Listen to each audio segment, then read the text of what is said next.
You should see a countdown there. Maybe. Oh, it didn't count down. It did. Okay. Okay. Hi, everyone. This is Denise and Brandy with Eternally Fit, and Brandy's going to introduce our guest for the day. Yes. So we have Jill on, Jill Payson. I've known her for quite a while. If you guys think about the military families that move around, we were the oil field families that moved around quite a bit together. So we just kept moving and knew each other. But yeah, I'm excited.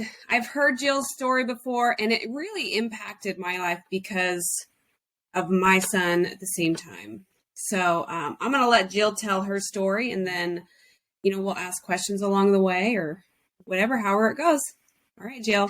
Okay. So first of all, thanks for having me. Thanks for giving me a different platform to share my story. I think it's awesome, and I feel blessed to be able to share it wherever and whenever I can. It's something I'm very passionate about. So just a little background. My husband and I, we were high school sweethearts. We were married for 5 years before we ever had our first baby. Perfectly normal pregnancy, healthy, oblivious of anything that could even possibly go wrong. Fast forward 5 years later, we have a healthy little girl, Abby. She's 5, and we finally decide we're ready to have another, get pregnant, and again, a very normal pregnancy. The whole entire time I'm very active. I worked out the whole pregnancy. Abby was a very crazy wild child, so I decided I was going to cut out caffeine this whole pregnancy, just doing everything like I'm supposed to do. We were living in New York at the time.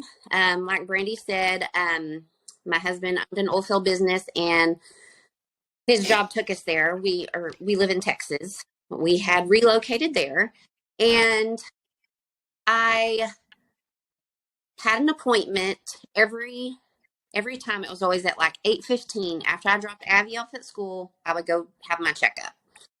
Everything was going great. And then my 37-week appointment, my doctor couldn't get me in the morning, so it was set for 3:00 that afternoon.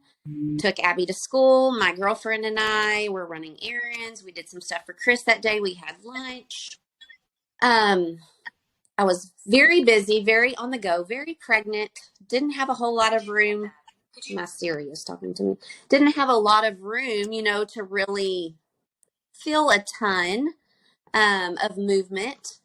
And I remember now looking back, after everything that I'm about to tell you happens, I do remember thinking, he's being really still today, and I think I must have made that comment out loud, and Stacy was like, girl, you have like no room in there. Like, you're all baby. So I go to my 3:00 appointment. Chris had an office 45 minutes away. So it was just me, very quick appointments, usually, in and out.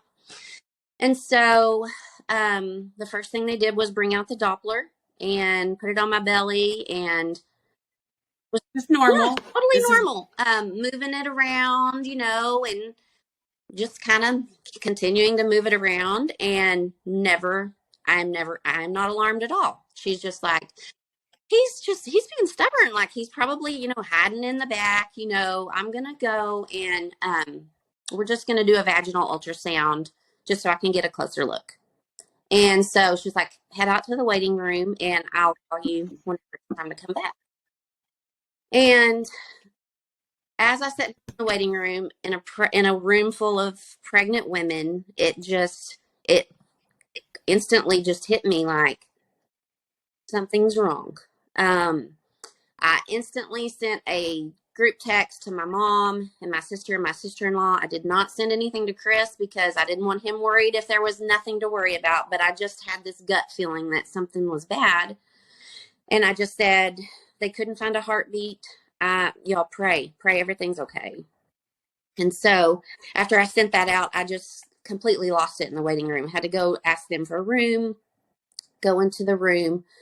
The sonographer comes in and confirmed what I was thinking. And The four most awful words you ever want to hear when you're pregnant is just, there's no heartbeat. And totally blindsided, like I said, was completely healthy pregnancy, taking care of myself, doing all the things, had a healthy pregnancy before. Never, ever even thought that something bad could happen. And there was just I felt like there was a lot of just questions and things thrown at me that I had to decide and did not know what to say. Had to call Chris and tell him over the phone. It took him about 45 minutes to get there. Luckily, my mom and my sister had relocated to New York as well that year because their husbands were working for Chris. So my sister got there before Chris did. And I just remember waiting for someone to get there to be with me. I was just in the dark room, just falling apart. Not knowing, I mean, I just couldn't absorb what they said had just happened. And once Chris had gotten there, the doctor was telling us you can either, go home and let this happen naturally, just whenever that might be, or we can admit you this evening, go home, gather your things, and we'll induce you in the morning.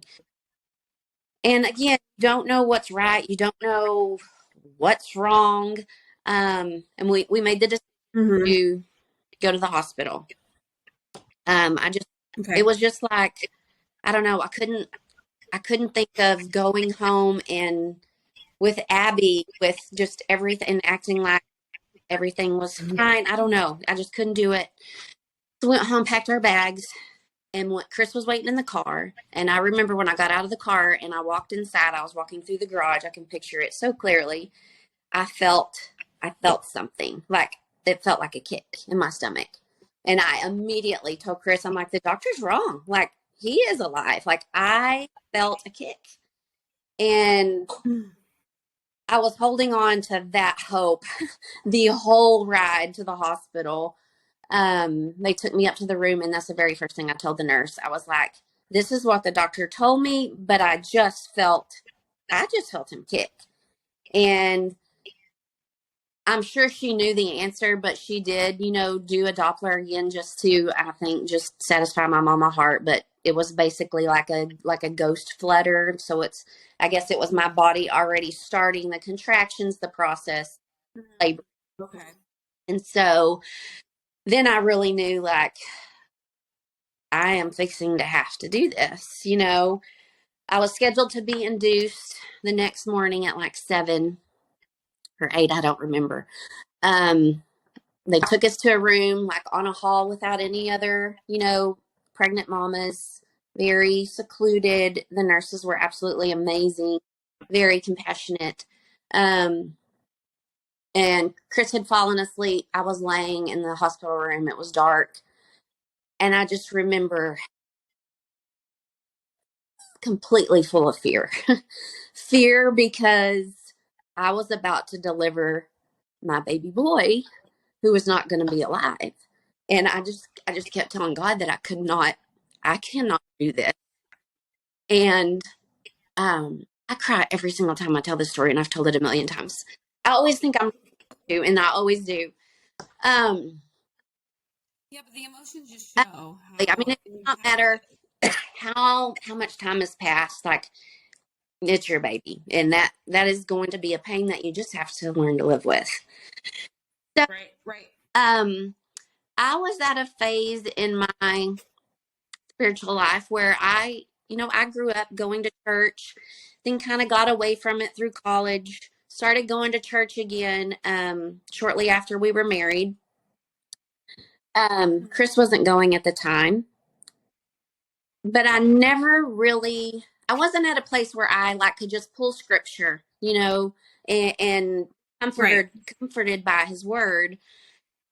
And all I kept hearing when I was telling God that I could not do this over and over and over, I just heard, "Fear not, I'm with you. Fear not, I'm with you." That's what I was hearing in this dark hospital room. And now I know it was the Holy Spirit, and God was just with me. He was with me in the most darkest place of my life. And I started having contractions shortly after, and full on labor, 2 pushes, and I delivered Kane. And I remember um, I didn't look whenever he was born. I was scared of what I would see. Chris looked, and the doctors confirmed. So it was a cord accident. So he was wrapped 2 times around his little right arm and once around his neck. Um, Knowing that was so I had a whole lot of guilt after I found out, because the night before I had my appointment where I discovered he didn't have a heartbeat. I was laying in bed. Chris and I were laying in bed. I was trying to go to sleep, and he was always very active in my stomach. But that night, particularly, it was over the top. Like, he was moving all over the place, and to the point where I was like almost in tears because it hurt. Like, he wouldn't be still. And I remember looking at my shirt and telling Chris, like, look at my stomach. Like, he is going crazy. Like, I cannot get comfortable. It hurts, and I remember like rubbing on my stomach and, just trying to settle him. And finally I was able to go to sleep. So after I knew that it was a cord accident, instantly mom guilt is super strong. And I'm like, oh my gosh, that is probably what was happening the night before. And I'm his mom. I should have known. Like, I should have known this was out of the ordinary. I should have gone to the hospital. Like, if I would have gone, what if, what if, what if, what if? And the what ifs, like, drove me insane. And heavy, heavy, heavy guilt for a while. And then finally grief is weird. I mean, it's scary. I was scared because those thoughts kept consuming me, and I knew that I was a wife. I knew that I was a mom to a 5-year-old who knew me. I didn't want to get out of bed every morning, but I did it not willingly, but because I was scared of what would happen if I didn't. And I was scared of what guilt was doing to me. I mean, depression you hear about it, and it scared me. And so I finally, I prayed and I prayed and I prayed and I prayed, and God just, again, just comforted me and let me know, like, this is not your fault. You are a great mom. You loved him so well. Like, I finally let that go. It didn't consume my thoughts anymore. So when we, How long did it take you, do you think, Jill? Honestly, I don't think it took me all that long. It felt like forever, but I would say a couple months. And I really wrestled with, and I didn't really tell anyone that I was wrestling with that, but God knew. Like, at nighttime, like, that's all that consumed me. Like, I hated the night. The nights were so hard because I would just lay there and just think, what if, what if, what if, and it just consumes you. So back to the day that we delivered, he had a head full of dark hair, the most beautiful, precious little face, perfect little lips. Like, he looked like he was just sleeping. Like, it was, he was beautiful. And I had a dream about him a couple of months before, and dreams are weird, but he was like a toddler, and I was in the delivery room, but I delivered him as a toddler. Was walking around my room, and he was a dark-haired little boy with dark eyes, and it was wild. It was almost like God gave me that because he knew I wasn't going to get to see him at age, and I have never dreamt of Kane ever, except for that one time. Really? And sometimes I'm like, God, let me dream about him. And then sometimes I think he's protecting my heart because it's going to be really sad, waking up and realizing dream. But I remember in the hospital room, Chris and I both, the nurses just let us have as much time as we wanted with him. And it sounds crazy because of how awful a situation it was, but both of us could not explain it any other way than just complete peace. Nothing, I don't remember anything else. I don't remember sounds. I don't remember anything whenever we were with him and holding him, but complete peace, which is the peace that passes all understanding. Because people that don't understand, they're like, how do you have perfect peace when you're holding your baby that is not living? Right? It can only come Right. from God. Right. Gave us that. And at that time, Chris was not super. He was, he was a believer. He's always been a believer. Wasn't involved in church.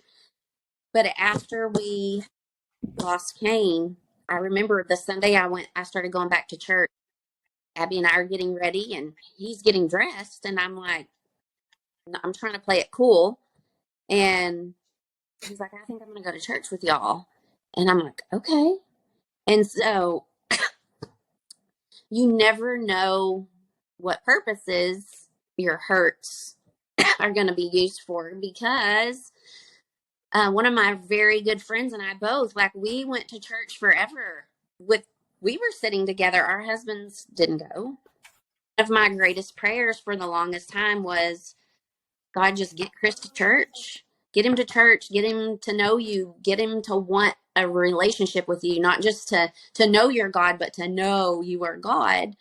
And I Right. truly feel like that, like Cain had a huge, huge hand in that. Um, God Mm. used God used that situation for the good. Um, And doesn't that give you comfort knowing that, Cain is there to help, that he helped yes, Chris? and it sounds like sometimes I'm like, should I say that out loud? Because it's not like I'm saying I'm thankful. I have joy Right. that my son isn't here, but my husband knows the Lord. But God works in mysterious ways. He can use anything for the good, and you can have joy and suffering at the same time. Like, they can live. I think it's a comfort. It's a comfort Yeah, knowing. for sure. Um, I'm kind of jumping all over the place. Let's see. So another question that was that we didn't know what to say when he was born. They were like, there is an organization there. It's called Now I Lay Me Down to Sleep, and they take professional photos of your baby for you to have, forever. And I remember, like, Chris and I both were like, is that weird? Like, how many people actually do this? Like, is it weird taking a picture of our baby that is not alive? And I Right. remember the nurse telling me about it, and then she was like, I'll give y'all some time to think about it, and came back in, and I was just telling her, I was like, I don't know. It's like, I want to do it, but I feel like, is that weird? Like, I don't know. And she said, I'll tell you what. She's like, if you don't want, someone to come in and make a whole, session out of it, she said, I have a Polaroid camera. I can take him, I can give him a bath, and I can just take some snapshots for you, and I'll give them to you right here. I was like, that is awesome. And I am so glad, so glad that I did that, because they are my most treasured possession, are his Mm. pictures. Um, I mean, we have it in the house. I have it in his memory box. Like, Abby, that's how she got to see her brother. And that's another thing that we struggle with, Yeah. as I mentioned. So our oldest was 5 at the time, and she wanted a baby brother so badly, and was very, very, very involved through the whole pregnancy. And we didn't bring her to the hospital. She was 5. Like, I wrestled with that, and that is probably, I'm not going to say I have, what's the word? Like, I regret it, but it is something I kind of wish we would have done. But you don't know at that time, know. with her being 5. Chris is very, very, he is more so than I am, just very aware of, how do you say it? He's super, super protective. And we were both like, she's 5 years old. Like, can she handle that? Like, I never dealt with grief. Like, this is the first time I've dealt with grief, and I'm 27 years old. Like, she's 5, and we were just wanting to protect her. And so we didn't have her come up. And when we came home, it was, I don't know what was harder, delivering or telling. Because she was with my sister, and Chris and I came home from the hospital later that evening, and Haley brought Abby over, and she had no clue she thought that I was going to the hospital to deliver her baby brother and bring him home. And I remember we were sitting on the couch, and she walks through the door, and she just kind of looks around, and she could tell I'd been crying. She could tell something was wrong with her dad, and she just had this look that a 5-year-old shouldn't have to deal with. And we had to tell her, and it was awful. It was awful. And that was some of the hardest times of being a mom, was helping her navigate her own grief whenever I was grieving so badly. So speaking to that, if you relate to my story, like, I hate that you do, but if you have, other children that are also walking through that, I just, I strongly encourage you to talk about it. I did not shy away from talking about Kane with her. And I really think it helped, like, just using his name in casual conversation. A couple months after, I really wanted Abby to see him, and Chris was really scared to show her pictures. And we found, this is a couple months after. I'm sorry? A couple of months after? Several months after. Okay. We had already had his funeral. It was a closed casket.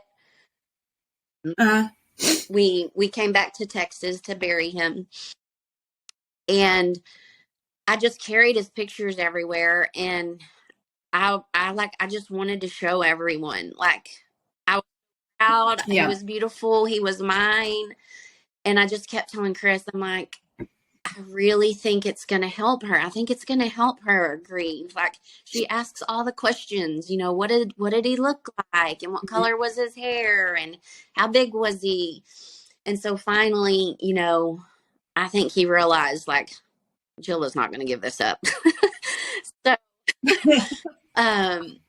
and it was just the sweetest, tender moment. I mean, she just held his picture, and rubbing her little finger across his face. And she still to this day, like, has a picture of him, like, up in her room, tucked onto her little mirror that she gets ready in every day. But there's just a very fine line, I guess, when you're dealing with kids walking through grief. But I fully believe that they are capable of so much more than we think they are. They're resilient, and just, they need to know that it's okay to cry. They need to know it. And in ways they help us to grieve. Like, they absolutely help. I remember there were times when we would just cry together, or one time I was just having a day. I mean, they just happen, and it was still pretty early on, and she was 5. She was like, Mom, she was like, what was her word? Something like, that you are Kane's mom, but Jesus is his forever babysitter, and he's taking care of him.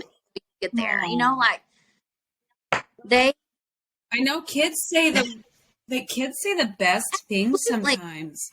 So it's important to give them the opportunity to feel all the things, to walk through it with you, like, to not hide, like, everything's okay, because this world isn't always just rainbows and roses. Like, you have to know how to get through the hard things. And then fast forward, like 2 years, I guess, we get pregnant again. Because I just remember, So how did you make that decision to say, okay, let's try I again? remember Chris saying pretty early, like, I really want to try again. Like, I want another. And I absolutely was not having it. I was like, I cannot take the risk of walking through that again. I can't. And then as time went on, a couple months went on, I mean, just this ache in my heart for a baby. Like, we wanted another baby so badly, and um finally decided, okay, we're gonna try. And I remember when I took the pregnancy test, I was home by myself, and I saw the positive, and it was like the most excited emotion and the most scared emotion wrapped in one. And I just remember falling to the bathroom floor and crying. And I felt just like I did back in that delivery room. I just kept thinking, can I do this? Can I do this? Like, I know now. I'm not naive. I know what can happen. And it was I mean, it's sad, but it was the most nerve wracking, the most high anxiety 9 months of my entire life. I did not have I did not Mm. have a,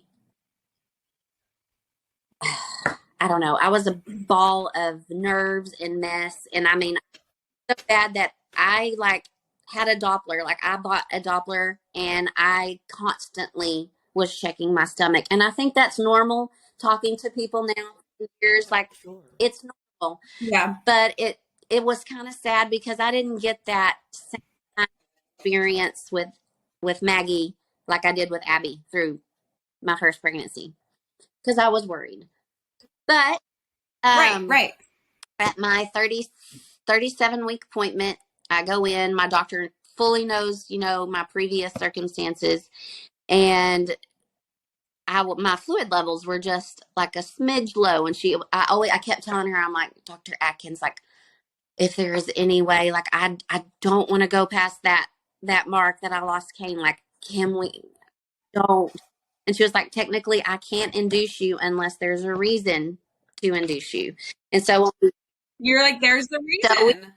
I I gave go you to a that reason. appointment, and like I said, just going to be an appointment. And she's like, you feel like having a baby today? I'm like, yes, ma'am, I do. She's like, your fluid levels are low. Here's my reason. Let's get you to the hospital. So, Yay. uh, yeah, we had Maggie, perfectly healthy little baby girl, about 2 years after we lost Kane. And now Maggie, I mean, even though she was not even in the picture whenever the whole loss of Kane, she 100% knows her big brother. She knows the full story. We still talk about it in casual conversation. I mean, I've caught her friends, asking questions because she talks about it, and they'll be like, "Is this your brother that's in Love it. heaven?" And sometimes, she'll be like, "I have a brother and a sister." I don't know. I just love it, and I love that they're comfortable enough to share it. You know, he's ours, and he's part of our family, and always will be, and nothing is going to change that. Death can't take that away from us. So, Oh, that's great. I remember when this all happened because we were living in the same place you were. We were pregnant together. Oh no, we weren't. We were in Bolivar. We had I just just moved. moved to Ohio. Yeah. So we had just moved, and I remember because my son. So Kane would turn 11 on March 31st, correct? Tomorrow. So, and my son turned 11 on March 16th. So he's only 2 weeks older than yours. And, we were in the same area, and I just remember holding mine just Oh yeah, bawling, like, what the yeah, heck? Yeah, it's just crazy. I remember that yeah. day to just very, very I'm sure. overwhelming. Yeah, it just puts things into perspective, I guess. Don't really Oh know. gosh. You don't know until you know, basically. Right. Especially when you, Well, and now, not oh, go just ahead. saying when you have a friend that's that close in your pregnancy walk. Like, I can't, I'm sure it Yeah. did. Yeah. Yeah. And then, you just wonder, like, why did that have to happen to Jill and Yeah. not me? Like, what? I mean, because you were full Oh, term yeah. healthy and, just weird. Just the whole thing, just One weird. of the things that our Sunday school teacher is always telling us is, why do bad things happen to good people? Like, why, instead of asking, why did this happen to me? You change the narrative and you say, what can I get from it? Like, what good can come from this bad? And so that I feel like has been my new life mission. Like, I take every single opportunity I can to share my story. People that know me know that I'm open to sharing my story. You would not believe the women that I have been put in contact with that have walked a similar path. Some of them. Well, you have your foundation Yes, now. yes, and Tell us about all this stuff you yeah, have going I on. remember just a couple months in. My main prayer at that time was, use me. Like, I don't want Kane to be forgotten. I don't want all of this heartbreak and wrestling that I've been going through to go to waste. Like, you don't waste anything, so use me.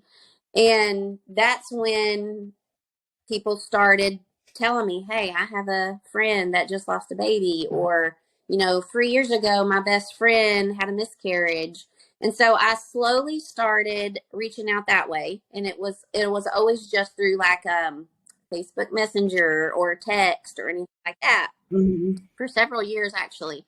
um and then we moved back to Texas, and it was his first anniversary, and I wanted to do something really big. Like, I felt like, and it doesn't mean you have to do anything really big on an anniversary, but that's just what I wanted to do.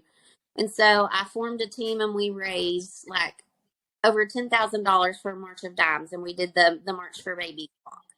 And then, oh, this is a really totally forgot about this part of my story. So the next year, I'm like, I've done March of Dimes. I feel like there's something more I can do to like reach more women, to comfort them more. So I was laying in bed one night. So at our hospital in New York, when Kane was delivered, I remember seeing two little stuffed animals in his bassinet. Like, we're holding him, and there's two animals in his bassinet. And at the time, I'm thinking, what are they there for? Like, I'm not too sure. Well, we bring them home with us. We didn't bring Kane home. We brought two animals home. And there was like this little card, and one of the bears had a little t-shirt on it with the hospital logo, and it's something about comforting. Anyway, so the hospital gave mamas and families who'd lost babies these animals to bring home with them. They're going home with empty arms. They have something of remembrance of their baby. Like, those two animals were laying against my son's skin. Like, a Mm. huge to my recovery. And let me tell you, with Abby's, I mean, I am so thankful of whoever thought to do that, because I kept one and she had one, and she had the horse and I had the Hmm. bear. And I mean, there were times whenever early on in my grief, I mean, I just wanted to hold him, and I would just have the bear, and I would look at his picture, and I would just cry and rock, and just, I knew that that was as close as I was going to get to him, this side of heaven. And Abby the same. And and then later on, now Maggie sleeps with Cane Bear, and Abby has the horse. So it's around our family. It's very, very comforting. It may sound really weird, but it's been a very comforting, important part of healing, especially for the girls. So that second year, it dawned on me. I'm like, why don't I have a fundraiser, and then I'll buy stuffed animals, and I'll take them to all these hospital labor and delivery rooms for moms here that have experienced the same thing. So that was a huge Mm-hmm. thing that I did for, I think, maybe like 6 years. So I would fundraise Mm-hmm. all of March, and then at the end of the month, we would go buy stuffed animals or whatever. We did it several different ways. And then my family, we would go to all the hospitals like Fort Worth, Denton, all the bigger hospitals, local hospitals, and donate to labor and delivery. And then during COVID, they weren't expecting to be able to receive them. And so that kind of put a damper on things. Oh, yeah. And so now I fundraise for Gathering Hope, which is a whole nother story. I don't know. I would love to share some of that if you have time. I have no clue how long we've been talking. No, we have time. Denise will she's got to go get her child, so she'll just kind of drop off whenever we moved back to Texas, we had built a house in Aledo, and a friend of mine that I did CrossFit with kind of knew some of my story, and she went to a church and knew a friend who started this organization called Gathering Hope, and she told me about it. She was like, I know you've lost. Like, I know some of your story. I also have a friend, like she's trying to start this organization up for lost moms, and she's having this big event in October. You can meet other moms, it's a Christian-based organization. And I was like, oh my gosh, like, I need this. Like, I want to go. And long story short, I didn't end up going. Like, I chickened out. You didn't. It was a super, like, the night that it was on. It was very, very bad weather, like really bad, and I knew I was going to have to drive like 20 minutes, and it was horrible weather, and I didn't go. And they actually like lost electricity that first time, and they did the whole event by candlelight, which is just a whole nother story. But anyway, it was amazing, they said. So next year comes around, and I'm like, dadgummit, Jill, I'm doing this. I'm going. I got on their website. I still didn't know anyone. I didn't know who started this organization or anything. Got on their website, and I was just going to attend it. And then it said, we need volunteers. And there were all these options. And I'm reading through the different descriptions of things like a door greeter, helping with decoration. And then there was one called a table leader. And I'm like, what is this?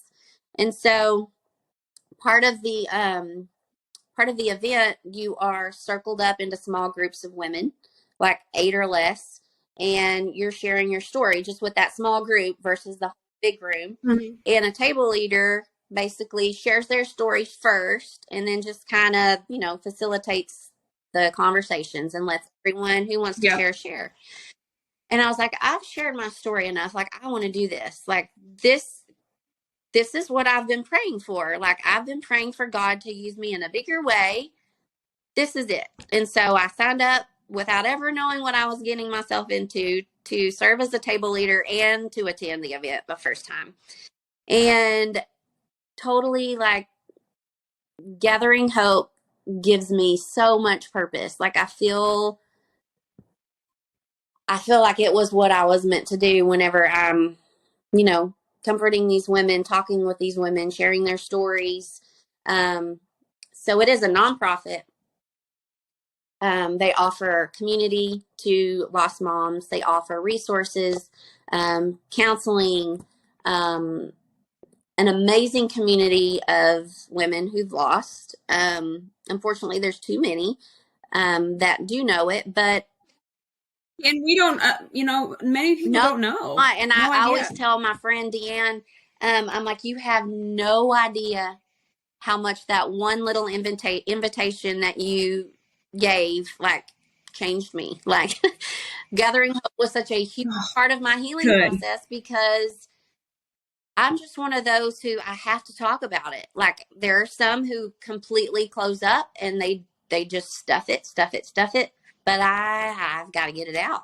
I have to tell my story. I want people to know about it. I want other people to know that, hey, this happened to me. You're not alone. You don't have to do this by yourself. Like, yes, our stories are different, but they're also very similar. And, I'm here for you. So I've served with Gathering continuously for the past 7 years, I believe. I was a table leader. Then I was like the leader of all the table leaders for many years. Then I was a Texas coordinator the year before last because it started in DFW area and now it is in different states. It's virtually. We have home sites where you can like host one at your house. There are people that log on from different countries. Like it is growing phenomenal. I mean, it's Wow. amazing what God is doing. Well, we'll have to put Yes, the link absolutely. down. That one and your other one. And then maybe even if you're okay with it, we could put a Oh, picture of Kane absolutely. up. Yeah. Yeah. Okay. So, last year I was asked to lead like a live Q&A panel, like discussion. So I am not a big fan of public speaking. I like to be a wallflower, like all the attention, like a room full of attention on me. I just sweat bullets. And when Peyton and Carol, they're the co-founders who I adore and I know very well now, working with them through the years. They're like, we're looking for someone to lead this panel. Like, we think you would be awesome. And I'm like, every single time they would ask me something new, I said, I can't do that. I can't do that. And then I would pray about it, and God says, yes, you can do that. Like, haha. So, anyway, so I led like the full room, walked up on stage with, I guess there was 5 or 6 other people, and openly just talked about child loss and grief and how God has a story in it and how he can use us. And I had complete peace in doing it. I mean, I was trembling in my boots up until, but once I stepped on the stage, I was just like, got it. I got this. Um, so you just don't doubt God. You never know what he is going to use you for, use your story for. Um, Someone else may hear your story and be affected by it. That's why I don't think you've got to share. You've got to share it because you don't know who you're helping. Yep. Well, I've always been a big thinker on other people's stories can change your story. So your story is going to help somebody else's story. And sadly, like just an hour before we're doing this, a new friend, she's new to town just, this year. She shared with me because she knows my story, and she was like, will you pray for me? She was like, I found this is today. This is like an hour ago. She said, okay. I know you're the praying kind, and I know you'll understand this. She's 47. She thought she was going through menopause, and she found out during spring break that she was pregnant. And she, of course, had all the emotions. Like, she has 3 high schoolers and was terrified and excited all at the same time. And she had an appointment today to follow up with the first one she did. And she's going to lose her baby. I forget the term of it. I've actually never heard of the term before. So I was reading about it. So basically, like, there's a sac, but there's no embryo. There's no baby girl inside. So she still has, her levels are showing that she's pregnant, but eventually she's going to lose her baby. They decided not to do a DNC, just to let it happen naturally. And anyway, we're going to get together soon and talk more about that, but I never knew how many women it affected until it affected me. And then it's like everyone comes out of the woodworks and like, oh, this happened to me 40 years ago. This happened to me, or this happened to my sister. Even my gran, when she was living, she lost, and I always knew she had lost a baby, but I never grasped what she went through until I lost. And that's something. Well, and it is different. Like, I had a miscarriage before Cody, but I was not full term. I was 10 weeks, so I was almost out of the woods. But I mean, I didn't feel the baby or anything. But then you sit there and think, like, I wouldn't have had Cody, my son, my 11-year-old, the one that's around the same age as Kane, and I'm like, that would have been devastating to Yeah, not and have you know him. that's how we So, think you know, of Maggie, you know, like one doesn't replace the other, but she wouldn't be here, you know. I can't imagine not having her. Um, is she as spunky as Abby? not as spunky. They're two totally different people, but she definitely has. She's a funny kid. Abby was just crazy wild energy.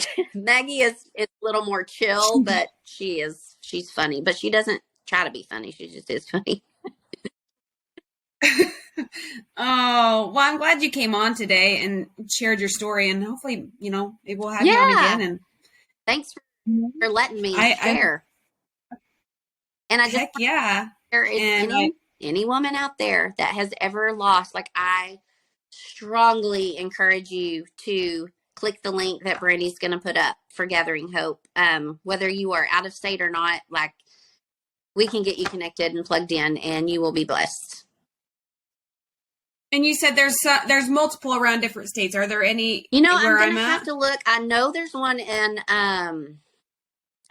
in Oklahoma, Delaware, Florida, but I mean, who knows? Because every year it's like a new state is added. And So now, so I have a friend in mind. I'm not going to say who it is because I'm hoping, you know, I yeah, don't want to out her, but and she'll be on the podcast someday. But she comes to mind in thinking of starting, you know, one of the Gathering Hope because, you know, is that yes, how it works? Like somebody here kind of forms yes. it. So I have somebody in mind here that So you may can put be me in interested in that. contact with anyone, and I can put them in contact with the the founders here, and they can get it rolling. Oh, that sounds Big exciting. thing. That sounds good. So, and this is mostly for like these Gathering Hope is for women that So have it's lost strictly for children. women who've survived miscarriage or stillbirth or infant loss, and it's only women. Um, can't come just because we found that like women feel more comfortable when it's just other females. Now, you can bring a support Right. person. Like there's so many that bring their moms or their sister or a friend. Um, so you don't have to experience loss to attend. You can come as a support for that person, which sometimes is what it takes for them to come. So yeah, Oh, okay. You'll have to send me the links and I'll post them. good to So see you. anyway, yes, good to see you. And we will Okay, bye. talk to you later. Okay, bye.